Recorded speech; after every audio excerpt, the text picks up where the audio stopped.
नमस्कार दोस्तों, स्वागत है आपका आज के हमारे इस शो में। आज हम आपसे बात करना चाहेंगे कि पूजा करते समय शंख बजाने का क्या महत्व है। तो जैसा कि दोस्तों आपने भी कभी ना कभी कहीं ना कहीं अपने घर में या मंदिर में या किसी भी शुभ अवसर पे शंख की ध्वनि जरूर सुनी होगी। लेकिन दोस्तों, क्या आपने ये सोचा है कि इस ध्वनि के पीछे का वैज्ञानिक और धार्मिक महत्व क्या है? तो आज हम इसी पर चर्चा करेंगे। तो चलिए दोस्तों, आज हम इसके बारे में आपको विस्तार से समझाना चाहेंगे।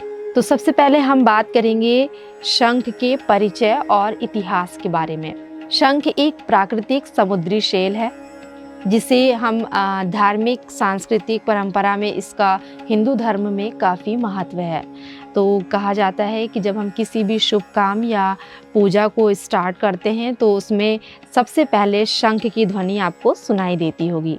हिंदू धर्म के अनुसार शंख की ध्वनि को भगवान विष्णु का प्रतीक माना गया है।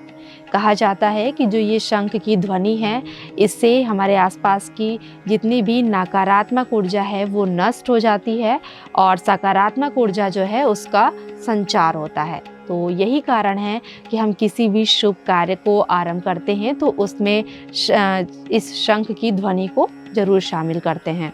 अब हम आपसे बात करना चाहेंगे कि इसका धार्मिक महत्व क्या है। तो इसमें सबसे पहले हम बात करना चाहेंगे शुद्धता और पवित्रता के बारे में। तो हिंदू धर्म के अनुसार शंख बजाना एक महत्वपूर्ण कहा जाता है कि हम किसी भी शुभ कार्य को आरंभ करते हैं तो उसमें शंख की ध्वनि को जरूर आरंभ करते हैं। इस ध्वनि को शामिल करने से हम किसी भी शुभ कार्य के लिए अगर आरंभ कर रहे हैं तो उसमें अगर हम शंख की ध्वनि को शामिल करते हैं तो इससे हमारे कार्य पर अच्छा प्रभाव पड़ता है। कि कहते हैं ना कि किसी भी हम शुभ कार्य को स्टार्ट कर रहे होते हैं तो हमारे आसपास जितनी भी नकारात्मक ऊर्जा हैं वो नष्ट हो जाएं, जिससे कि हमारा कोई भी कार्य है तो वो काफ़ी सफल हो। अब हम आपसे बात करना चाहेंगे कि भगवान विष्णु और देवी लक्ष्मी के आवाहन की। हिंदू धर्म के अनुसार कहा जाता है कि इसकी जो ध्वनि है, इसकी ऊर्जा, इस ध्वनि की ऊर्जा से धन और समृद्धि दोनों का वास होता है। अब हम आपसे बात करना चाहेंगे इसके दुष्प्रभाव और नकारात्मक ऊर्जा के नाश के बारे में। कहा जाता है कि जब ये शंख की ध्वनि जब बजती है, शंख की ध्वनि जब सुनाई देती है तो वायुमंडल में एक कंपन उत्पन्न होती है। तो इस कंपन से जितनी भी हमारी नकारात्मक ऊर्जा हैं वो नष्ट हो जाती हैं। तो दोस्तों, अब हम आपसे बात करना चाहेंगे कि शंख बजाने से हमारे श्वास पर क्या प्रभाव पड़ता है।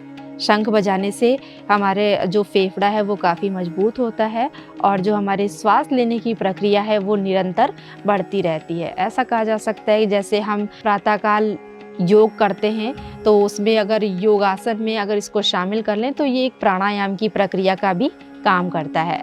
फिर हम आपसे बात करना चाहेंगे कि शंख बजाते समय इसके आसन और मुद्रा के बारे में। तो शंख बजाने का भी एक आसन और अच्छा सही तरीका होना चाहिए जिससे कि हमारा मन और तन दोनों स्थिर रहे। फिर अब हमसे बात करना चाहेंगे कि इसका सही समय, शंख बजाने का समय क्या है। तो शंख बजाने का जो समय है वो प्रातःकाल और संध्या काल के बीच शुभ माना जाता है।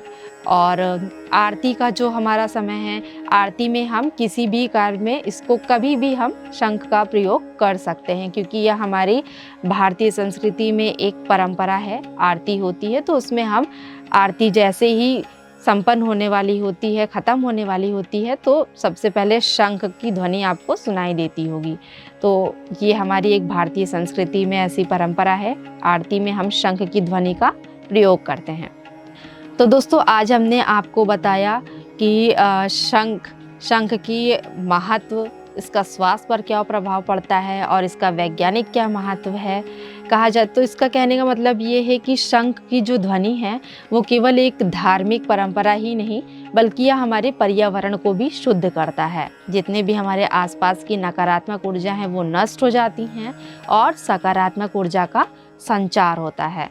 तो दोस्तों कैसा लगा आपको आज का हमारा शो? अगर आपको ये पसंद आया हो तो इसे अपने दोस्तों और परिवारों के साथ ज़रूर शेयर करें और हमें कमेंट करके ज़रूर बताएं कि यह आपको कैसा लगा। मिलते हैं नेक्स्ट एपिसोड में ऐसे ही कुछ रोचक विषय के साथ। तब तक के लिए स्वस्थ रहिए, स्वच्छ रहिए और ऐसे ही अपनी भारतीय संस्कृति को अद्भुत परंपराओं के साथ, सम्मान के साथ आगे बढ़ाइए। आज के लिए बस इतना ही। मैं आपसे आज्ञा चाहती हूँ। धन्यवाद।